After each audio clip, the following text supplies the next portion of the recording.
এবার লক্ষ্য জাপান। চলতি মরশুমে 1000 টন আম রপ্তানির উদ্যোগ নিচ্ছে agriculture and process food products export development authority ও মালদা জেলা প্রশাসন। এই নিয়ে শুক্রবার দুপুরে মালদহ শহরের একটি হোটেলে চাষি রপ্তানিকারকদের নিয়ে বৈঠকের আয়োজন করা হয়। এখানে উপস্থিত ছিলেন জম্মু কাশ্মীরের দায়িত্বপ্রাপ্ত আধিকারিক সন্দীপ সাহা, কলকাতা শহর দায়িত্বপ্রাপ্ত আধিকারিক SK মণ্ডল, অতিরিক্ত জেলাশাসক দেবাহুতি ইন্দ্র, হর্টিকালচার বিভাগের ডেপুটি ডিরেক্টর সামন্ত লায়েক, ICAR-CISH এর বৈজ্ঞানিক দীপক নায়ক সহ অন্যান্যরা। সন্দীপবাবু জানান, গত কয়েক বছর ধরে মালদা জেলা থেকে আম রপ্তানি করা হচ্ছে। চলতি মরশুমে আমরা অন্যান্য দেশের পাশাপাশি জাপানেও আম রপ্তানির উদ্যোগ নিচ্ছি।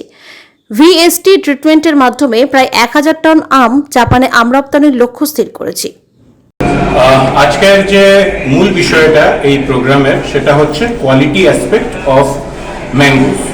মানে হচ্ছে আমরা যে এক্সপোর্ট করছি এখান থেকে বেশ ভালো কোয়ান্টিটিতে এক্সপোর্ট হচ্ছে, সেই এক্সপোর্টটা যেন কোয়ালিটি নর্মসকে ফলো করে এখান থেকে এক্সপোর্ট হতে পারে, সেই জন্য আমরা চেষ্টা করছি। গত প্রায় 4-5 বছর ধরে অ্যাপিডা এখান থেকে প্রোগ্রাম করে অনেক এখান থেকে এক্সপোর্ট করেছে। মালদা ম্যাঙ্গোর বেশ ভালো প্রোডাক্ট যাচ্ছে এখান থেকে।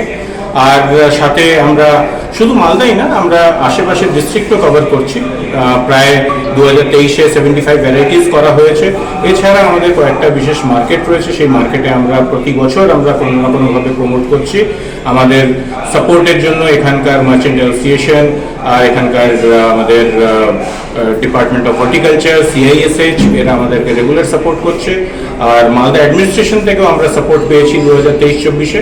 তো সেইটাকেই ফলো করে আজকে এবার আমরা এই আমের সিজনের শুরুতে আমরা এই প্রোগ্রামটাকে করছি এখানে, যেন এখানকার চাষিরাও যেন জানতে পারে যে কি করতে হবে, তার জন্য যেন একটা ভালো কোয়ালিটি এখান থেকে যেতে পারে।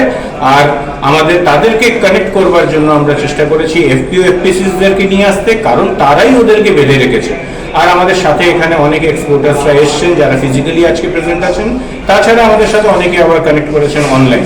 তো এরাও আজকে আমাদেরকে কিছু ইনপুটস দেবেন বা আমাদের FPO FPCsদেরকে কিছু শেখাবেন, জানাবেন যে আজকে কি করতে হবে যেন ইন্টারন্যাশনাল মার্কেটে আমরা যেন আরও ভালো নাম পাই, আরও বেশি ভালো দাম পাই। মাল তো সবাই বিক্রি করে, আমরা যেটা দেখি যে লোকে দোকান লাগিয়েও বিক্রি করছে, কিন্তু যখন আমরা এক্সপোর্টের কথা বলি তখন আমাদের প্রায় 15 থেকে 20% একটা প্রিমিয়াম ভ্যারাইটি আমরা প্রিমিয়াম রেট আমরা পাই ইন্টারন্যাশনাল মার্কেটে। তো সেটাকেই যেন লিভারেজ করতে পারি, সেটাই যেন আরো বেশি চাষিরা যেন তার লাভটা নিতে পারে, সেই জন্য আজকে এই প্রোগ্রামটা আমরা এখানে করেছি। আশা করি যে আজকের এই প্রোগ্রামের পরে অনেকেই চাষিরা এই জিনিসটাকে জানতে পারবে, তারা এবার 2025-এ নিজেদের এই ভ্যারাইটিগুলোকে আরো ভালো করে ডেভেলপ করবে। আমাদের গত বছরে এখান থেকে আম যে এক্সপোর্ট হয়েছে মোটামুটি 10,000 থেকে 12,000 মেট্রিক টনের মতন এক্সপোর্ট হয়েছে। এবছর আমাদের চেষ্টা রয়েছে সেটা যেন ডবল করা যেতে পারে। আর কারণ হচ্ছে আমাদের এখান থেকে কয়েকটা মার্কেটে এক্সপোর্ট হয় না এখনো, সেটা আমরা শুরু করছি। সেটা যেমন হচ্ছে জাপানের জন্য VST ট্রিটমেন্ট, বা আমেরিকা বা অস্ট্রেলিয়া যেখানকার জন্য ইরেডিয়েশন। তো এবার আমরা চেষ্টা করব সেই আমকে যেন এই কান্ট্রিগুলোতে পাঠানো যেতে পারে, যেন আরো বেশি এক্সপোর্ট হবে।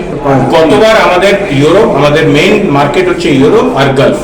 তো গালফে আমাদের সবার থেকে বেশি কোয়ান্টিটি যায়, কিন্তু ইউরোপের আমাদের বেশ ভালো আমরা তার দাম পাই ইউরোপে। আর আমাদের USA, কিন্তু USA-তে ইরেডিয়েশন ট্রিটমেন্ট চাই, সেই জন্য ওখানে আম পাঠানো যেতে পারে না। এবার আমরা চেষ্টা করব বাই সি, সেখানকার জন্য আমরা যেন আম পাঠাতে পারি কন্টেনারে। কারণ কন্টেনারে পাঠালে একবারে 20 টন থেকে 22 টন মাল যাবে, আর তার দামও কম পড়বে। ইন্টারন্যাশনাল মার্কেটে আমাদের একটা আরো ভালো গুডউইল তৈরি। এবার চেষ্টা করব জাপানে পাঠাবার, কারণ আমাদের কিছু এক্সপোর্টার্সরা আছে। আর একটা জিনিস আরো জানাই যে এখন অব্দি আমাদের এখানকার আম কিন্তু জাপানে যায় না, কিন্তু এখানকার আম অলরেডি জাপানরা নোটিফাই করে রেখেছে।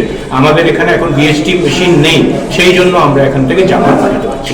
আজকে কেন্দ্রীয় সরকারের ক্যানালাইজিং এজেন্সি অ্যাপেডার উদ্যোগে এবং আমাদের পশ্চিমবঙ্গ সরকারের পক্ষ থেকে আমাদের মালদার DM সাহেবের সহযোগিতায়, হর্টিকালচার ডিপার্টমেন্টের সহযোগিতায় আমাদের মালদার আম, মালদা সহ মুর্শিদাবাদ, নদিয়া এবং আমাদের পশ্চিমবঙ্গের আম বিদেশে কি করে রপ্তানি করা যাবে সে নিয়ে আজকে ওয়ার্কশপ করা হয়েছে। অ্যাপেডা এই উদ্যোগ গ্রহণ করেছে, জেলা প্রশাসন সর্বতভাবে সহায়তা করেছে। আমরা Malda merchant chamber of commerce and industry এবং মালদা ম্যাঙ্গো মার্চেন্ট অ্যাসোসিয়েশনের পক্ষ থেকে সর্বতভাবে সহায়তা করছি। আমাদের লক্ষ্য মালদার উৎপাদিত আম, যে জিআই ট্যাগ 3টে আম আছে, এই আমগুলো কি করে বিদেশে এক্সপোর্ট করা যায় তার একটা উদ্যোগ গ্রহণ করা হয়েছে। অ্যাপেডা সর্বতভাবে সহায়তা করছে এবং হর্টিকালচার ডিপার্টমেন্ট আমাদের আমগুলো উৎপন্ন করার জন্য আমাদের কৃষকদেরকে তারা মতদান দিচ্ছে।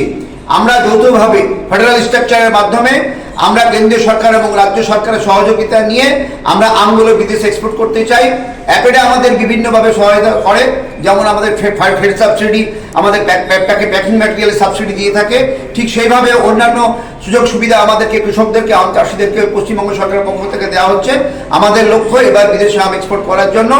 ইতিমধ্যে কয়েকটা কান্ট্রি থেকে নতুনভাবে অর্ডার আসতে শুরু করেছে, যেমন আমার কাছেও ইটালি থেকেও অনেক অর্ডার ইতিমধ্যে এসছে।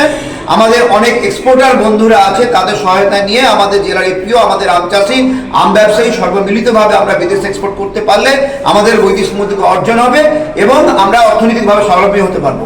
আমাদের ইতিমধ্যে আমাদের অ্যাপেডার যে আমাদের মিস্টার সাহা আমাদেরকে জানালেন যে ইতিমধ্যে জাপান এবং জার্মান, বেলজিয়াম, ইটালি, বিভিন্ন কান্ট্রি থেকে আমাদের নতুন অর্ডার এসছে। সেই অর্ডারগুলো এক্সিকিউট করার জন্য আমাদের কি কি সমস্যাগুলো আছে, যেমন ফাইটোস্যানিটারি সার্টিফিকেট লাগবে, প্ল্যান্ট কোয়ারেন্টাইন সার্টিফিকেট লাগবে এক্সপোর্টারদেরকে, সেই সার্টিফিকেটগুলো আমরা কি করে পেতে পারি, সেই সমস্যাগুলো কি করে দূর করতে পারি, আমাদের বাগান থেকে মাল আম পাড়ার পরে এই সার্টিফিকেটগুলো কি করে ইস্যু করা যায় এবং সরাসরি মালদা থেকে আমগুলো কন্টেনারে চলে যাবে, কন্টেনার থেকে বিদেশে রপ্তানি হবে, সেই সার্টিফিকেশনগুলো কেন্দ্রীয় সরকারের যে এজেন্সিগুলো আছে তাদের থেকে আমরা কি করে পেতে পারি, সেগুলো নিয়ে আজকে ওয়ে আউট, আজকে একটা রেজুলেশন হবে বলে আমরা মনে করছি।